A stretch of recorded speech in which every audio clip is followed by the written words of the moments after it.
Hello everybody and welcome to the United Stand. I'm Mark Goldbridge and this is your Manchester United versus Everton preview. Slightly delayed more than usual, probably because I'm scared to show you my predicted 11.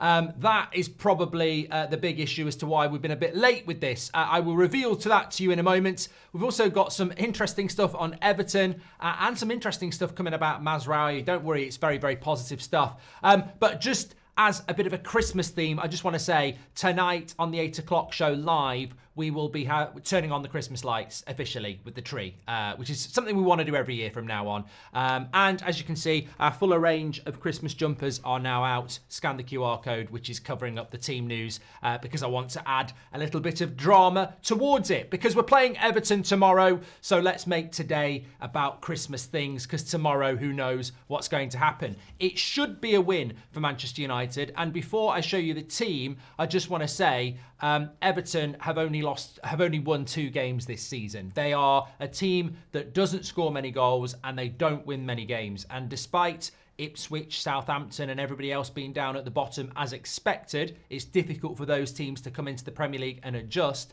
Everton are a team that just consistently underperform. Now, they won't get relegated. Sean Dyche will keep them up. I'm a big fan of Dyche. Who wouldn't be? Well, you better be, or I'll throw a load of gravel down your neck and you'll be shitting gravel. But yeah, not too much of that today because I want to not have a sore throat for the weekend. But how does he do it? But the thing about Sean Dyche is he will keep Everton up, but the style of football is, I would say, more Pulis than Pep.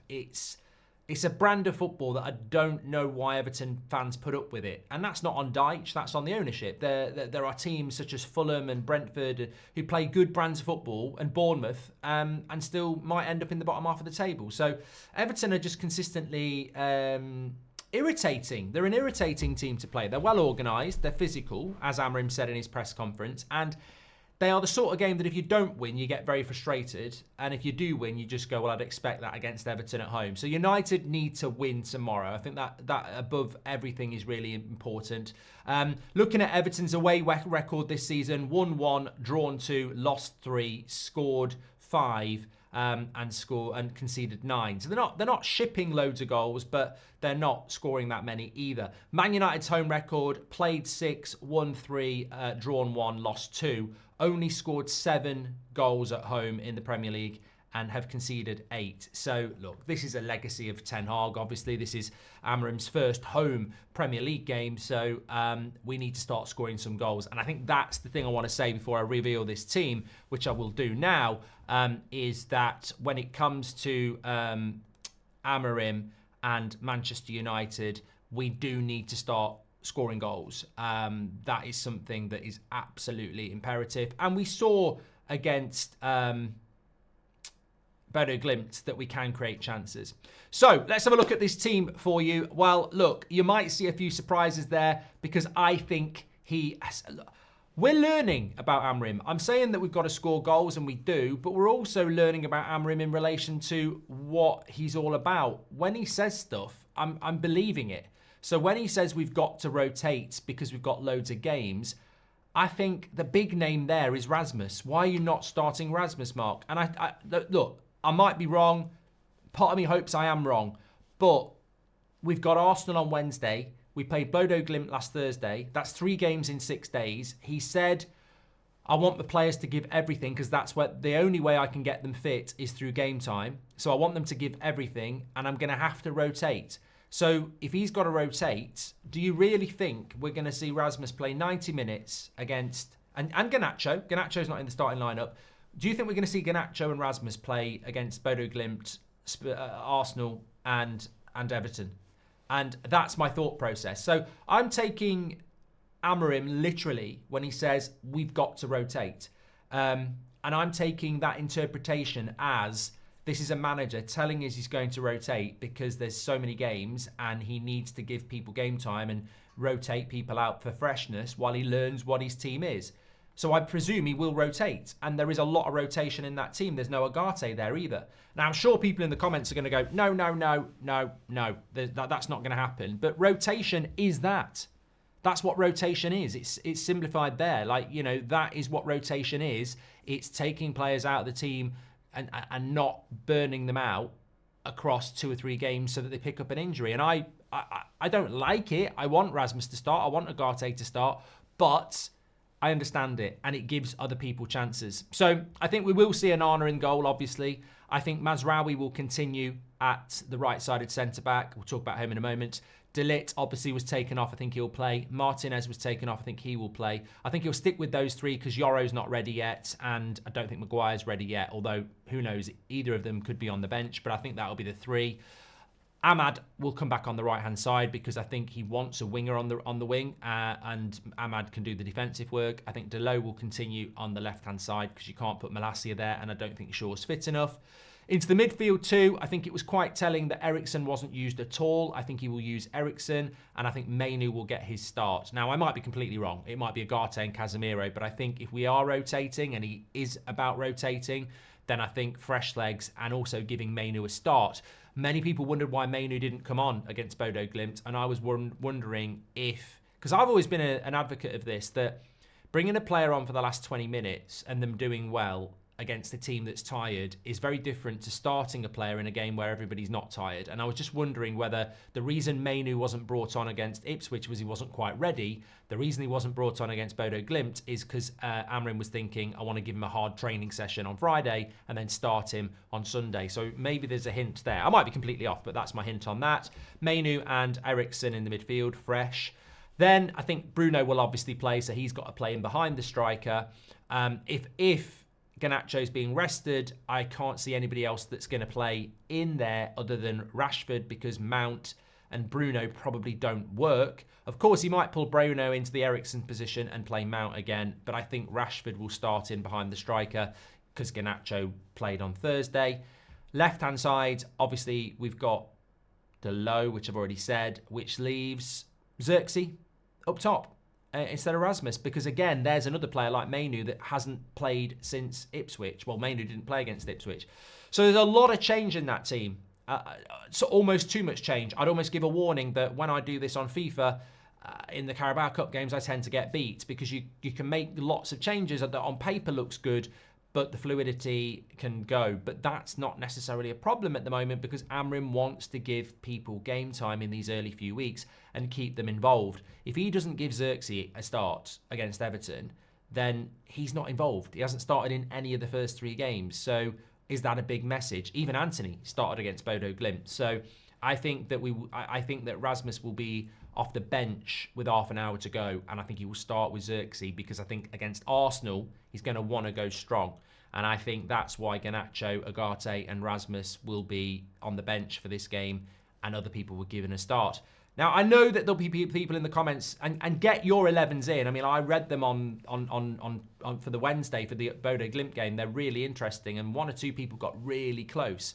At this moment in time, it's really difficult to predict Amorim's starting 11, so get your 11s in.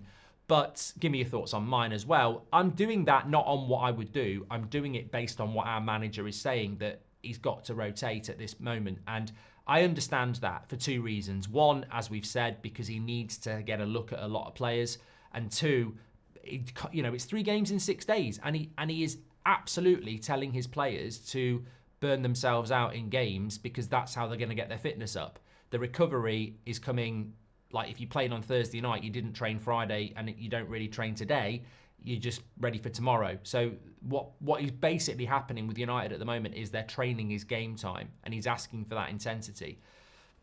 I don't see how you can play on Thursday, Sunday and Wednesday. And the Arsenal game, I think we'll start to see for the first time a shape of what his best team is, because you can't go to the Emirates and go, oh, Rasmus, you played against Everton and Bodo Glimt, so I'm going to try Xerxes up front against Arsenal at the Emirates. You can't do that. And the reason I think he'll put Xerxes up front if Rasmus is left out is because of physicality. He is 6'3". I don't think Rashford up front against Tarkowski and whoever plays at centre-back for them is a good idea. So I think Xerxes got a chance to start this game. And you know what? If we're 2-0 up at half-time and Xerxes scores 2 goals, the headlines will be, start Xerxes against Arsenal, which would be a good headline. I mean, we want competition for places. So as much as some people might not like that team, you might get a scenario where we like Ugarte at the moment, we like Rasmus at the moment, but Xerxes scores and Mainu plays well, and people are going, oh, I like Mainu and Eriksen. So, but that won't be the midfield against Arsenal because he'll need to rotate again. This rotation thing is fundamental to this preview, though. It really is. I was listening to that press conference again last night, and he made a big key about that, like rotation's so important, because I think there is a fear. And we mustn't forget there is a fear around the amount of injuries that we had last season. And a lot of those injuries, even some fans blamed that on the intensity of what Ten Hag wanted. Well, this manager wants even more intensity. So it'll be a very interesting thing if we start picking up injuries, because I don't think fans will go, it's the manager, he's training them too hard. But because people were starting to be Ten Hag out last year, the manager's training them too hard, that's why they're getting injuries. That'll be something in Amorim's mind. He'll be thinking about how he knows. I mean, he even said about Ten Hag, he was the best manager outside the top 5 leagues or something like that. So I think he respected Ten Hag, and he'll know that the style of football that Ten Hag played at Ajax was intense. So he would have been looking at that last year. And he said in a previous press conference, didn't he, that he spent more time talking to physios than he's ever done in his career. So I think that is something that's concerning him, because he knows his style of play. When you look at Sporting, the success they had was based on hard work and intensity. And he will be thinking, look, there was a lot of injuries last season. Can these players deal with this intensity? How do we figure out a way that they put the intensity in a game, but we don't lose them for injury? And I think that's what he's talking about, training, isn't it? I think a lot of teams play a game and then train quite hard. And I think what Amorim is trying to do is get them to play hard, then get rest, and then play hard, because the games are so quick together. There's no point in having a hard training session today if you played on Thursday and you're playing tomorrow. You know? So I think that's what we're looking at there. Score predictions wise, let me just talk to you about this comment about Mazraoui, actually. It's coming in from Plettigol, the German journalist, Florian Plettenberg. Mazraoui is internally regarded as one of the best signings at Manchester United in recent years. Both the board and the coaching staff are extremely satisfied with his performance. He is seen as an absolute leader and is expected to continue in this role under Ruben Amorim in the future. I mean, look, I'm never going to stop praising Mazraoui. The great thing is that as a fan base, we appreciate, it's like a fine wine. We appreciate a fine wine. We have the palate for it. We understand it and we can see it. And very early on, people were talking about Mazraoui in this community, very early on. And the interesting thing is, at the start of the season, when Mazraoui hadn't played, and it was like, we've got competition at right back, who do you think will be the right back this season? I think Mazraoui got 35% and Delo got 65%. If I ran that now, it would be 90% Mazraoui, maybe even higher. That's a testament to, I mean, I don't think Delo's a bad footballer. I just think Mazraoui is exceptional at the moment. And he does symbolise the sort of stuff that we should be bringing into, the sort of player we should be bringing into Manchester United. And the professionalism, the consistency, but the quality. People talk about professionalism and consistency. I think that's too simplistic.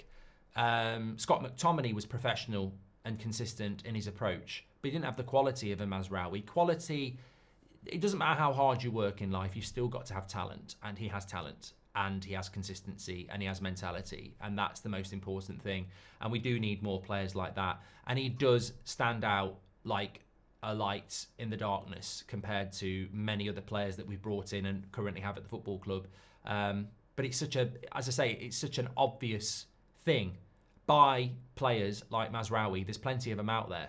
Like, he's not the best player in the world. He's not going to win the Ballon d'Or. Other teams in this league have a collection of Mazraouis. Like, that's why they're higher in the league. Arsenal have a collection of Mazraouis. Liverpool have a collection of Mazraouis. Man City have a collection of Mazraouis. We've got 1 or 2. We need to have 9 or 10. It's as simple as that. So Mazraoui, in a way, deserves all the praise. And some exterior fans will look at it and go, why are they hyping him up? We're hyping him up because he symbolises something that we haven't had for years, and that's what we need. That's how bad we are.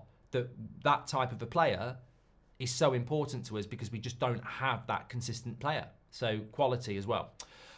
Score prediction, I'm going to go with a Manchester United win. I'm going to go with a standard 2-0.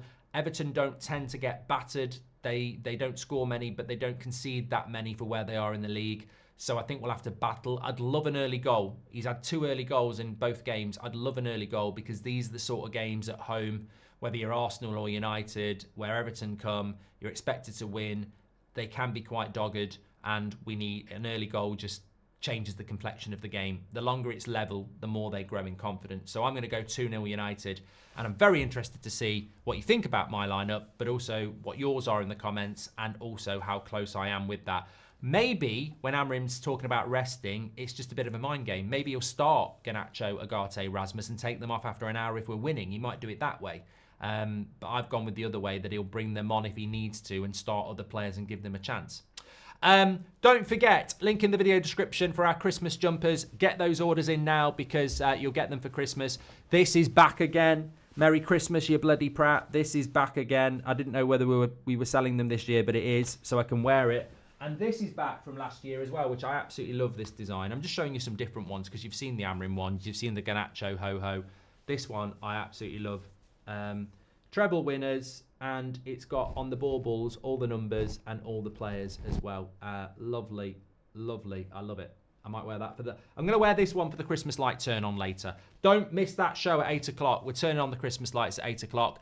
Thanks everyone for watching. I'm on That's Football for West Ham against Arsenal, which is relevant because we're playing Arsenal on Wednesday as well. Take care, everyone. Smash a like, get your comments in. Please do keep subscribing. We're so close to 975,000, and then it's the countdown to 25,000 to 2 million. Don't forget your Christmas jumpers. Get your comments in on your lineups. I'll speak to you on the next one. Thanks for watching. Bye.